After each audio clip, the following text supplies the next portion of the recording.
Steelers Nation, we have a massive update regarding Russell Wilson, his contract situation moving forward with the team, as well as George Pickens and some possible disciplinary action the NFL may be taking against him due to his fight in the Cleveland Browns game.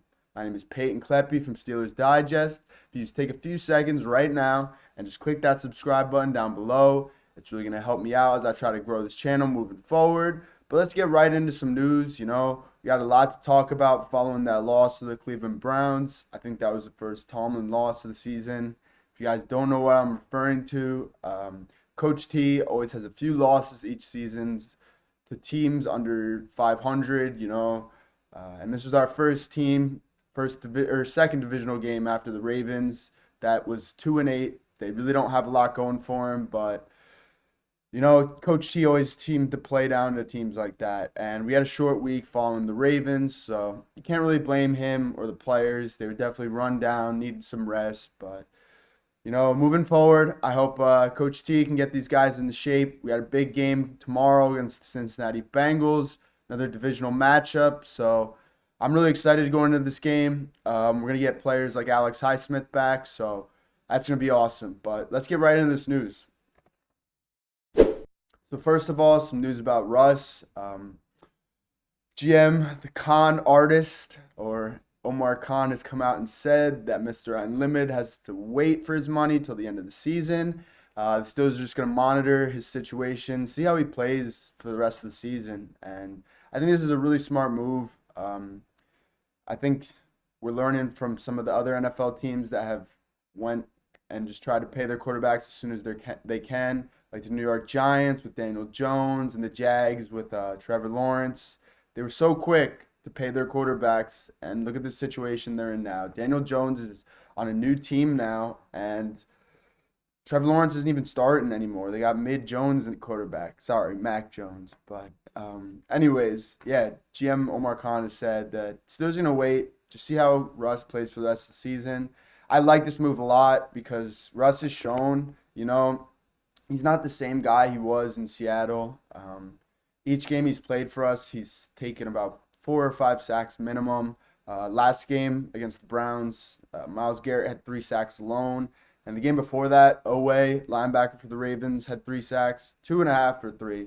Pretty much the same thing. But, this has been a huge issue for Russ throughout his whole career, taking sacks, and it's just not great for the team, because our O-line's already kind of shaky, and when Russ won't throw the ball out, when he's rolling out 10, 15 yards behind the line of scrimmage, and then he takes a sack, you can't really blame it on the O-line, because it's like, dude, you got to toss the ball away. But, if you look at his stats this year, he hasn't played too bad. He's got 7 passing touchdowns, and you can throw in that he also had a rushing touchdown his first game, and, he didn't look too bad when we started him, but people forget we have this guy in our back pocket, Justin Fields, who I like Justin Fields a lot. I liked him at Ohio State. I used to watch him in high school when he was playing at Ohio State, and he got drafted to the Bears, and I like that spot for him. They really needed a quarterback, and he was super talented, super athletic, but the Bears are the Bears, and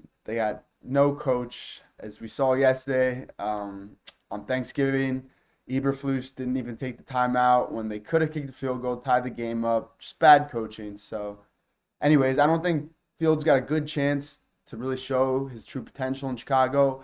I still don't think he got a great chance in Pittsburgh yet. So, I think this is a good situation to monitor. I think Fields moving forward could be a great starter for us. And if Russ kind of plays like garbage the rest of the season, doesn't make any noise in the playoffs, I say walk away from the guy. I don't want to dish out a ton of money to a guy who's a 2-year rental. This guy's 35 already, so how many more years has he got in him?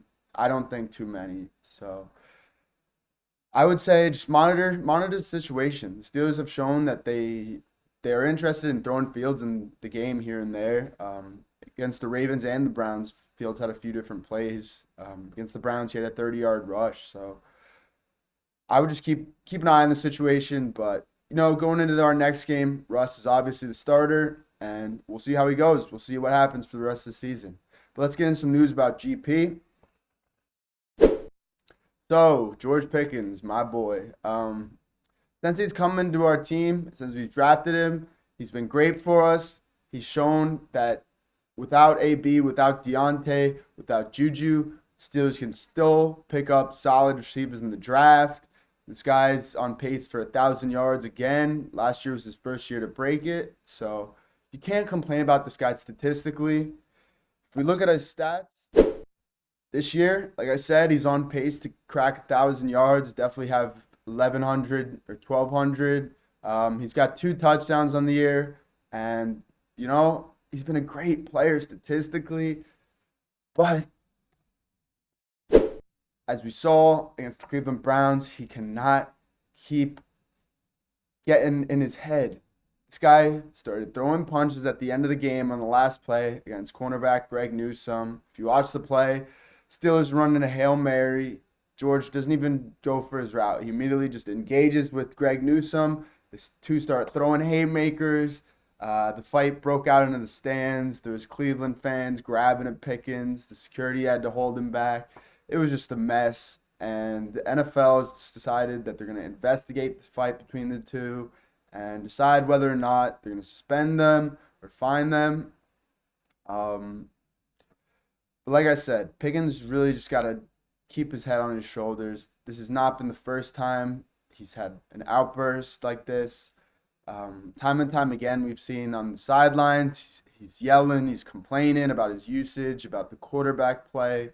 And then now, he's NFL young boy. And that's good in some situations, but not at the end of the game when you don't try to make a play to win the game.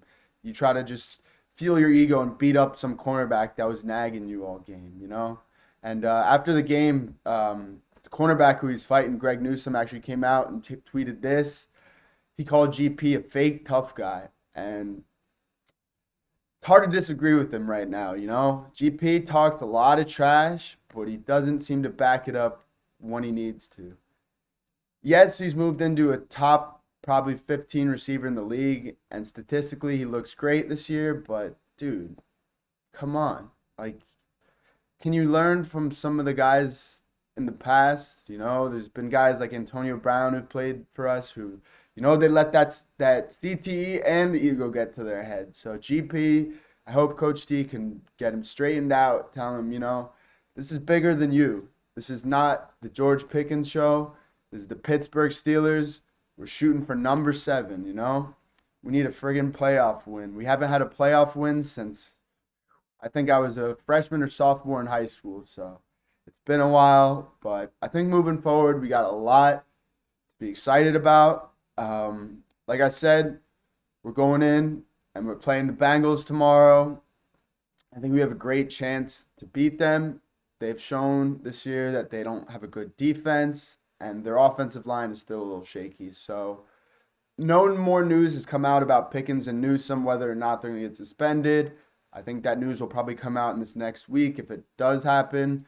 But, if Pickens is suspended, I think it's going to be a big loss for our offense. He's really only been our true offensive receiver this year that's broken out. Calvin Austin, he's shown signs as a good number 2 or slot this year, but he's not shown signs that he's a number 1. And I don't want to knock on him, but he's 5'7" and $160. And that's a great size for a slot receiver, but if you're not Tyreek Hill, it's tough to be a number 1 receiver at that size.